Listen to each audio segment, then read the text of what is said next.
국무원에게 성실 의무는 단순한 도덕적 권고가 아니라 법적 구속력을 가진 가장 강력한 징계 근거입니다. 국가공무원법 제56조에 명시된 이 의무를 위반하면 파면이나 해임 같은 중징계를 피하기 어렵습니다. 오늘은 공무원의 가장 기본적이면서도 무거운 책임인 성실 의무의 실체를 깊이 있게 파헤쳐 보겠습니다. 단순히 업무 과정에서 실수를 하거나 일을 조금 늦게 처리했다고 해서 성실 의무 위반이 성립하나요? 성실 의무는 단순한 업무 능률의 문제가 아니라 공직자의 전 인격과 양심을 요구하는 법적 의무입니다. 대법원 2017년 11월 9일 선고된 2017두 47472 판결은 이 의무의 범위를 아주 명확하게 정의하고 있습니다. 그 판결에서 말하는 성실 의무의 핵심 내용이 무엇인지 구체적으로 알고 싶습니다. 법원은 성실 의무를 공무원의 가장 기본적이고 중요한 의무라고 명시했습니다. 최대한으로 공공의 이익을 도모하고 그 불이익을 방지하기 위하여 직무를 수행해야 한다는 것이죠. 여기서 중요한 점은 전인격과 양심을 바쳐서 성실히 수행해야 한다는 표현을 사용했다는 점입니다. 전인격과 양심을 바친다는 말이 법적으로 어떤 의미를 가지는지 이해하기가 조금 어렵습니다. 이는 공무원이 업무 시간뿐만 아니라 공직자로서의 본질적인 자세를 갖추어야 함을 의미합니다. 단순히 기계적으로 법령을 준수하는 것을 넘어 적극적으로 공익을 위해 헌신하라는 뜻입니다. 그렇다면 성실 의무 위반으로 소청심사를 청구할 때 어떤 논리가 중요하게 작용할까요? 해당 공무원이 당시 상황에서 최선의 노력을 다했는지 여부가 핵심 쟁점이 됩니다. 단순한 과실인지 아니면 고의에 가까운 직무 태만인지를 엄격하게 구분하여 다투어야 합니다. 만약 상급자의 부당한 지시를 따르다가 성실 의무 위반으로 징계를 받게 된다면 어떻게 됩니까? 그 경우에도 성실 의무는 법령 준수를 전제로 하기 때문에 부당한 지시 이행은 면책 사유가 되기 어렵습니다. 다만 소청심사 과정에서 직무 수행의 경위와 참작 사유를 논리적으로 주장하여 감경을 누려볼 수 있습니다. 2017 두사747422 판결 사례에서는 어떤 행위가 성실 의무 위반으로 판단되었나요? 이 판례는 공무원이 직무상의 의무를 소홀히 하여 공공의 신뢰를 저버린 경우를 엄중하게 보았습니다. 공무원에게 부여된 권한을 남용하거나 방임하여 결과적으로 공공에 해를 끼친 행위가 포함됩니다. 성실 의무가 공무원의 사생활 영역까지 적용되어 징계의 근거가 될 수도 있는 건가요? 성실 의무 자체는 직무 수행과 직접 연관되지만 품위 유지 의무와 결합하여 평가되는 경우가 많습니다. 직무와 무관한 사생활이라 하더라도 공직의 위신을 훼손한다면 성실한 자세가 결여되었다고 볼 수 있습니다.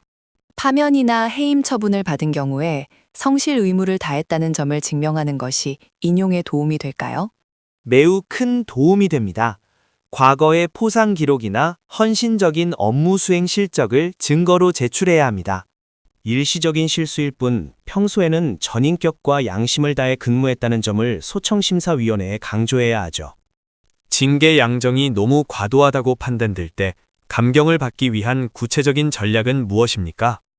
비위 행위의 정도에 비해 처분이 과중하다는 비례의 원칙 위반을 적극적으로 주장해야 합니다. 또한 성실 의무를 위반하게 된 불가피한 상황이나 주변 환경의 열악함을 입증하는 것이 중요합니다. 소청심사에서 인용 판결을 받기 위해 가장 주의해야 할 실수는 무엇인가요? 단순히 감정에 호소하거나 잘못을 부인하기만 하는 태도는 오히려 독이 될 수 있습니다. 법리적인 해석과 판례를 바탕으로 자신의 행위가 성실 의무의 본질을 침해하지 않았음을 논증해야 합니다.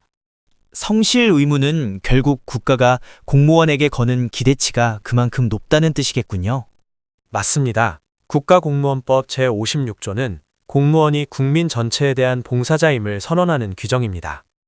그렇기에 성실 의무 위반은 조직의 기강을 흔드는 중대한 사안으로 다루어지는 것입니다. 만약 직권면직 위기에 처한 공무원도 성실 의무 이행을 근거로 방어할 수 있습니까?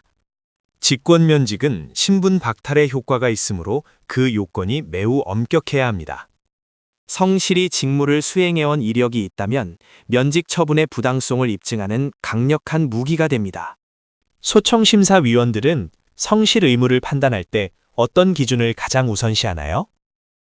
공무원이 해당 업무의 위험성을 인지했는지, 그리고 방지하기 위한 실질적 노력을 했는지를 봅니다.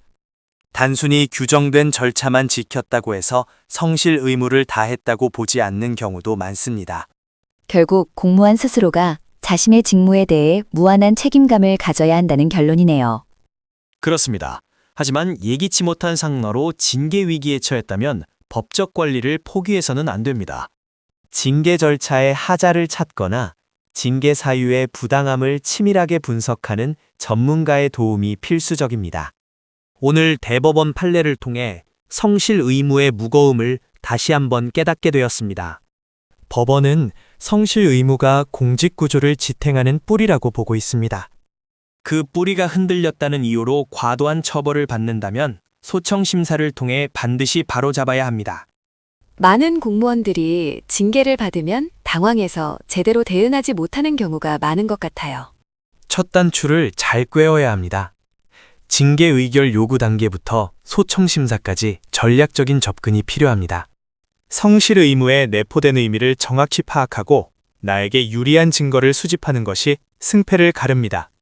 16년의 노하우가 있다면 확실히 다른 관점에서 사건을 바라볼 수 있겠네요. 수많은 사례를 통해 축적된 데이터와 판례 분석 능력은 소청심사에서 가장 큰 힘이 됩니다. 성실 의무라는 추상적인 개념을 구체적인 법리로 풀어내어 억울함을 해소해드립니다. 징계 처분 통지서를 받은 순간부터가 진짜 시작임을 잊지 마십시오. 혼자 고민하기보다 전문가와 상의하는 것이 시간을 아끼고 결과를 바꾸는 길이겠네요. 맞습니다. 성실 의무 위반이라는 꼬리표는 공직생활 전체에 영향을 미칠 수 있습니다.